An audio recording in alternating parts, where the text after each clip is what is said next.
maior litigiosidade. Por esse motivo, temos aqui connosco também o Dr. Luís Barros, do Tribunal Judicial de Matosinhos, que, portanto, convidava também a manifestar a sua posição, provavelmente mais numa vertente mais judicial, penso. Muito boa noite a todos. Saúdo, desde logo, os organizadores desta conferência. É sempre boa a oportunidade de debater ideias, de tentar compreender as coisas e de refletir sobre elas. Em causa está uma proposta de lei, portanto é um modelo legislativo embrionário. Não vale a pena realmente determos-nos sobre detalhes, porque o processo legislativo está no início e há um esboço, há uma intenção do legislador que foi motivada precisamente pelas exigências atuais.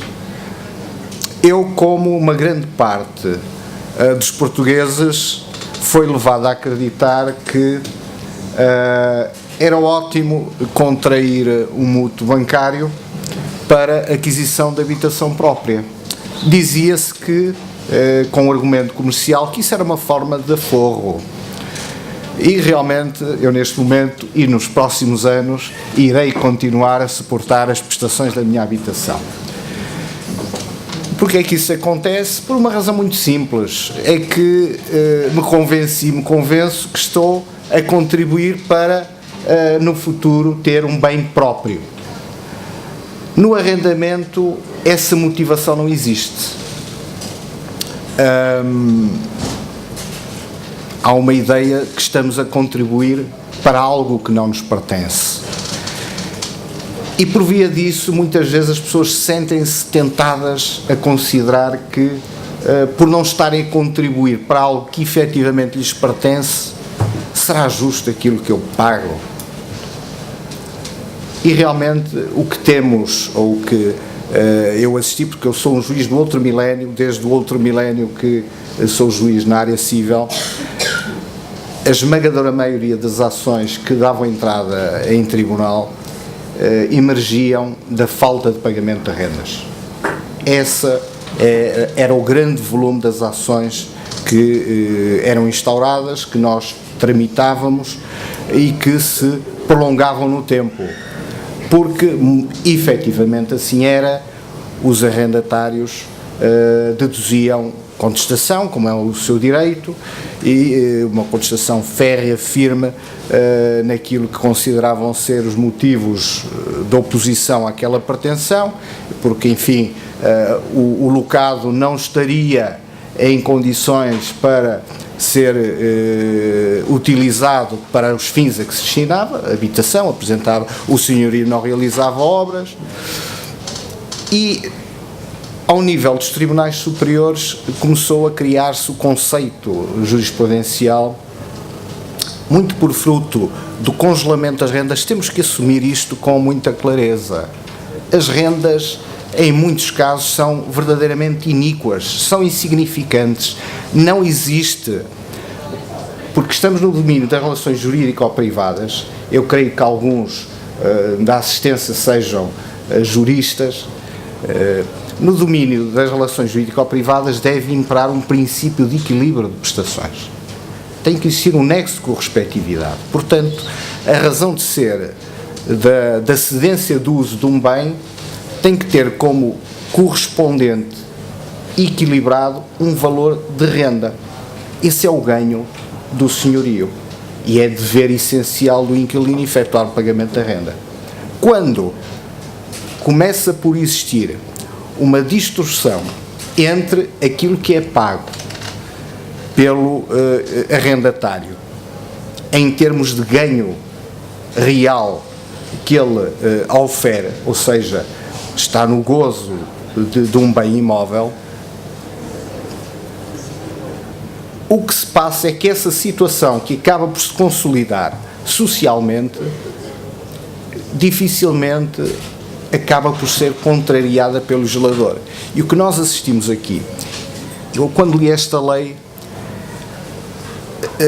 o que me pareceu desde logo foi, ou a impressão que eu tive desde logo foi a elevada complexidade dela. É uma lei que realmente constitui uma manta de retalhos. Não é fácil, para mim, por exemplo, resumir aquilo, e aliás louvo a intervenção da doutora Maria Augusta, que brilhantemente conseguiu aflorar aquilo que é essencial do regime substantivo desta lei. Sim, sem dúvida, mas fez essa síntese. E notamos todos também as tensões que são manifestas entre senhorios e inquilinos. Neste debate foi notório essa tensão latente. Será que esta lei que se projeta é ajustada ao nosso tecido social, àquilo que constitui a identidade das pessoas? As pessoas criam raízes. Eu julguei ações por denúncia motivada pela realização de obras de casas muito degradadas, em que ficava notório que as pessoas tinham naquele espaço, muito embora degradado, ali tinham as suas raízes, tinham os seus amigos de infância. A deslocação dessas pessoas para outro espaço era realmente uma violência. Mas a sociedade está a mudar. E essa mudança tem que ser equacionada, ou não pode deixar de ser equacionada numa dupla vertente. Temos, por um lado, os arrendamentos antigos que ainda hoje subsistem. E temos, por outro lado, as necessidades de dotar os mais jovens de um espaço habitacional que constitua o seu domicílio, onde possam desenvolver a sua vida, uma vez que a alternativa que eu tive já não lhe está tão acessível.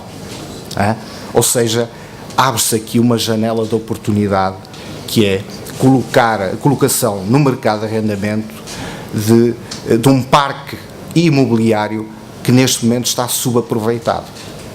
E a questão é esta: é saber se isto é suficientemente aliciante para os senhorios, porque eles são os detentores do direito daqueles bens e só o colocam no mercado se considerarem que essa colocação para eles é atrativa, porque ninguém está disposto, no seu bom senso, a esperar 2 anos que lhe seja obter um título que permita fazer reingressar na sua esfera patrimonial aquele bem, ou seja, obter o despejo por falta de pagamento de rendas. E os calotes existem, são muitos, e muita gente viveu de expedientes, saltando de habitação para habitação, iludindo os proprietários e fazendo disso modo de vida. Não vale a pena escamotear, muito embora não se possa generalizar também. Não é justo generalizar, mas isto existiu. Aproveitando-se do efeito suspensivo do recurso de uma decisão que decreta despejo, e, portanto, enquanto o pau vai e vem, folgam as costas. Enquanto a relação não decide, uma vez interposto recurso da decisão que decretou o despejo, lá continua, sem pagar renda, o inquilino. E o senhorio, meu Deus, o senhorio vê-se defraudado, vê-se seriamente prejudicado naquilo que considera ser, e é efetivamente, e é reconhecidamente, um direito emergente de um contrato de locação, que é o direito a receber a renda. Portanto, temos um problema que detectamos na nossa sociedade ao nível do arrendamento de rendas extremamente baixas, que não têm o menor nexo de correspectividade relativamente àquilo que as pessoas, ou constitui o benefício dessas pessoas. Por outro lado, a necessidade de, para aqueles que são jovens, terem uma alternativa de habitação, já que outra oportunidade, salvo a existência de fundos dos parentes ou dos ascendentes, não é, que aceitem contribuir para o dote, ajudando na aquisição de casa própria, quer dizer, os bancos não estão a emprestar dinheiro. E o legislador claramente pretendeu, com este diploma, ou é a intenção dele, aliciar os proprietários a arrendarem os seus bens imóveis. Eu falo sobretudo ao nível daquilo que constitui o arrendamento para a habitação. Temos arrendamento para o exercício da atividade comercial, as microempresas ou os micro-organismos, lá como lhes chamam, também são uma realidade que é tratada. E o propósito legislador é realmente expresso de reduzir a duração do período que medeia entre o incumprimento por falta de pagamento de rendas por parte do inquilino e o reingresso do bem à esfera jurídica do proprietário, do senhorio. E o propósito é agilizar. E realmente esse propósito tem expressão nesta proposta de lei 3812. Tem expressão na criação do tal Balcão Nacional de Arrendamento, um pouco à semelhança do Balcão Nacional das Injunções. Quem é jurista sabe o que isto representa, sabe o que isto significa. Há aqui a transposição de uma lógica que foi aplicada à cobrança das obrigações pecuniárias emergentes de contrato a um outro aspecto negocial, que é o contrato de arrendamento. O Sr. Doutor aflorou situações de eventual inconstitucionalidade. Ao analisar esta lei, identifiquei algumas questões, pelo menos, suscetíveis de debate a esse respeito. Pelo menos discutíveis. Porque quem contrata, e note-se, a razão de ser é esta, é que quem arrenda e passa a ocupar um espaço, passa a ocupar um imóvel, ali instala a sua vida, o centro da sua vida, dos seus interesses, lá passa a receber a correspondência, lá passa a receber os amigos, lá passa a consumar a sua vida conjugal ou a sua relação de facto, o que for. Aquele espaço é o domicílio e existe um princípio sagrado que é o da inviolabilidade do domicílio. É um dos direitos fundamentais e, portanto, esse direito só pode ser comprimido em situações muito específicas, definidas pelo legislador e que necessariamente têm que passar pela mão de um juiz. Eu tenho dúvidas que em toda a amplitude do mecanismo especial de despejo se encontre garantido esse contraditório e essa intervenção judicial de forma eficaz. Tenho dúvidas. De resto, foi notório que os senhorios, não obstante não alcançarem na plenitude todos os objetivos, enunciaram um conjunto de vantagens muito mais amplo do que problemas que pudessem detectar ou inconvenientes. Abordou-se a questão dos leilões e da união de facto, da tal comunicação ao senhorio, da existência de uma relação conjugal, até que ponto também não haverá aí uma componente aí de devassa da intimidade da vida privada. Pese embora também podemos admitir que se for uma relação séria, consolidada, não custa nada à arrendatária mulher dizer: senhor fulano tal, olha, tenho um parceiro, vivo com ele, faça o favor de ter isso em consideração. Ou o homem dizer: seu senhorio, tenho uma parceira nova. Bem, ou então, sendo ele ter um parceiro, bem, é isso, realmente é irrelevante. Até que ponto isso não constituirá também um elemento de devassa na vida das pessoas? Será exigível? Ou será só quando realmente se encontra em crise a situação jurídica de arrendamento é que fará sentido desvendar esse aspecto da vida pessoal? Enfim, deixo esta questão no ar, eu próprio tenho algumas dúvidas. Bom, ao pretender-se aligeirar o processo destinado a efetivar a cessação do arrendamento com a desocupação do locado,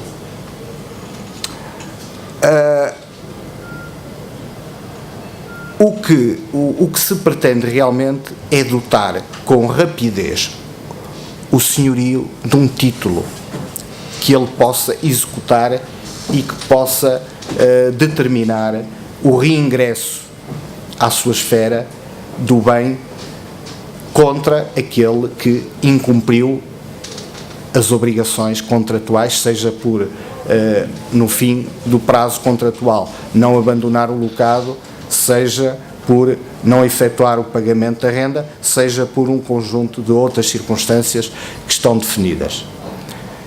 E temos que reconhecer que, tanto quanto possível, esse direito lhe deverá vir, o direito de obter um título que lhe permita reagir contra o incumpridor e obter o reingresso do bem ao seu domínio. Agora, a questão está em saber se este mecanismo legal é um mecanismo equilibrado. Ora, fala-se, desde logo, ou melhor, existe sempre a possibilidade de, uma vez notificado o inquilino, deduzir a oposição. Simplesmente deduzindo, a dedução dessa oposição está condicionada. Ele tem que prestar caução, tem que pagar as rendas vencidas, tem que preencher um conjunto de requisitos que a lei define, sem prejuízo dele poder recorrer ao benefício da proteção jurídica e por essa via conseguir até obter alguma dilação no exercício do seu direito, porque necessariamente terão de se interromper prazos. Eu se calhar já estou aqui a dar umas pistas ao Sr. Doutor, mas é a natureza das coisas, é como elas estão, porque quem não tem meios para se defender eficazmente, para deduzir uma oposição eficaz, tem que recorrer aos mecanismos constitucionais que asseguram a qualquer cidadão a possibilidade de defender os seus direitos, não obstante não terem condições económicas para tal. Portanto, é o benefício da proteção jurídica. Chamou-se apoio judiciário, há de chamar-se qualquer outra coisa no futuro, mas quem não tem meios tem que se defender. E se ele encontra motivos para o fazer, é um direito que lhe tem que ser assegurado. Mas é evidente que o legislador, pelas razões que eu apontei, criou obstáculos, criou entraves. Ele quer, obviamente, dissuadir o inquilino incumpridor de se defender, presumindo que ele não tem razão. Mas e se ele tiver? E se ele tiver? Será justo criarem-se este conjunto de requisitos que de algum modo poderão limitar um eficaz exercício de defesa? Por outro lado, e no que respeita aos tribunais, já há alguns anos que estamos aliviados de alguma carga processual. O que nós temos agora são execuções para a entrega de coisa certa. E nessas execuções, o arrendatário, que contra ele tem um título, é citado nos termos de disposições que vão do artigo 930 por aí fora. O legislador, quando quer criar, faz enxertos, são autênticas intervenções cirúrgicas, 930A, o B, o C, o D, o E e por aí fora. E neste diploma temos o famigerado artigo 15, que vai até a letra M, ao P, Q, R, S, eles correm o abecedário todo, é uma péssima técnica legislativa para regular todo este procedimento que realmente é complexo. É ótimo para os seus advogados, é um mercado potencial de trabalho que se abre no horizonte fantástico, e porventura para os tribunais que nós vamos apanhar com estas confusões, com a agravante, o legislador, nesta ânsia de dotar de rapidez este mecanismo, conferiu-lhe caráter de urgência. Portanto, quando o processo, sendo induzido à oposição por qualquer outra razão legal, transita para os tribunais, assume um caráter de urgência. E o legislador estabelece prazos certos e define prazos para a decisão da questão. 20 dias, tem o seu juiz agora 20 dias tem que decidir, Sr. Legislador, nós já temos as insolvências sob processo urgente, já temos as expropriações até ao despacho da adjudicação, temos as providências cautelares e os outros processos, fazemos só este serviço urgente, é tudo urgente. Andamos todos a 200 a hora, por mando de quem? É a Troika. Vamos deixar refletir sobre os assuntos, mas depois, de forma incongruente, permite-se até prova pericial. Ora, como todos sabemos, a perícia a ser solicitada por uma das partes é quase incompatível por natureza com qualquer tipo de celeridade que se ambicione, ainda que seja por um único perito, como aqui também se define. Ao nível dos prazos, há uma compressão, há um encurtamento de todos os prazos, que aqui já foi referida, também sinal deste propósito de aliciamento do legislador relativamente aos senhorios. É louvável que o faça. O mercado vai se autorregular, vai encontrar formas de se equilibrar ao nível daquilo que o Sr. referiu, que deverão ser o preço da renda. As pessoas não podem esperar que o valor da renda de um T3 seja o equivalente a um quarto, mas com os ganhos de muitos agregados familiares, será que as pessoas vão poder honrar e cumprir os seus contratos? Será que o cidadão médio terá a possibilidade efetiva de cumprir e cumprir pontualmente, tendo sempre aquela espada de Damócles apontada, num ano, por exemplo, havendo mora superior 4 vezes, se o arrendatário estiver em mora por prazo superior a 8 dias, 4 vezes seguidas ou interpoladas, incumpriu em termos de se sujeitar a uma ação deste tipo de despejo, destinado ao despejo. Será que seriamente se pode esperar que o comum dos cidadãos possa pagar 400 ou 500 euros, tendo o agregado familiar um rendimento na ordem dos 700, 800, 1000 euros? Vão tirar a sopa, vão tirar a roupa, vão tirar a eletricidade, a água.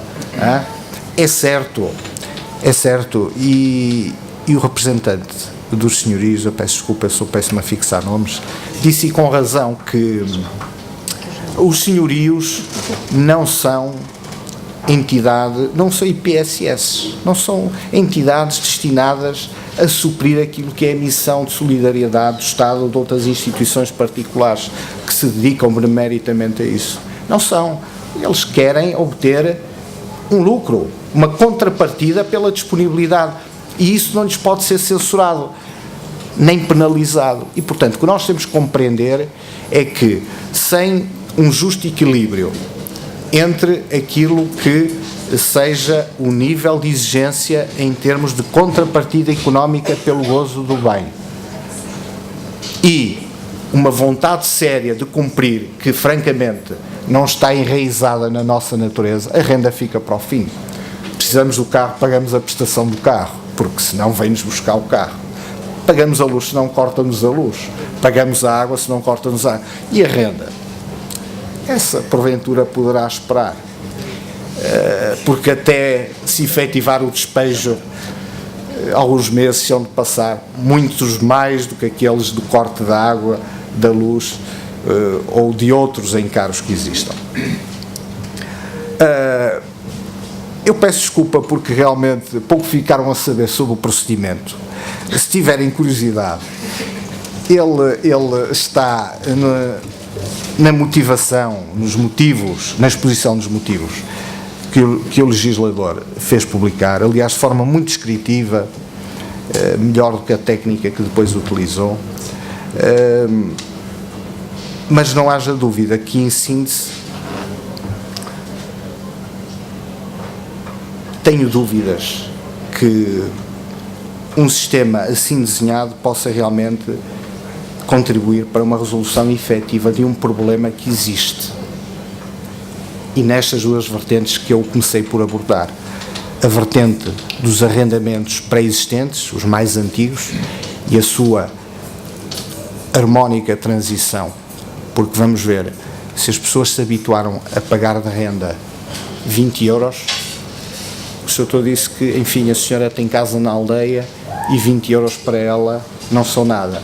Mas e se a senhora tem uma pensão de 200 euros e gasta 100 euros em medicamentos, 80 na alimentação e lhe sobram 20 euros para a renda?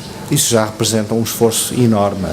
Há que tratar diferentemente o que é diferente, e os riscos de generalizar podem levar-nos a cometer injustiças. Por isso cada caso é um caso. Eu peço desculpa, o juiz não tem que ser bom oradora fora a doutora, foi a doutora, foram os demais intervenientes, o juiz tem que ser um mediano escrevedor e aplicador com bom senso da lei. É isso que dele se espera, e que no momento em que seja chamado a decidir um conflito, o decida de forma justa, eficaz e cumprindo a lei. Ele a isso não pode fugir, ele está obrigado a cumprir a lei.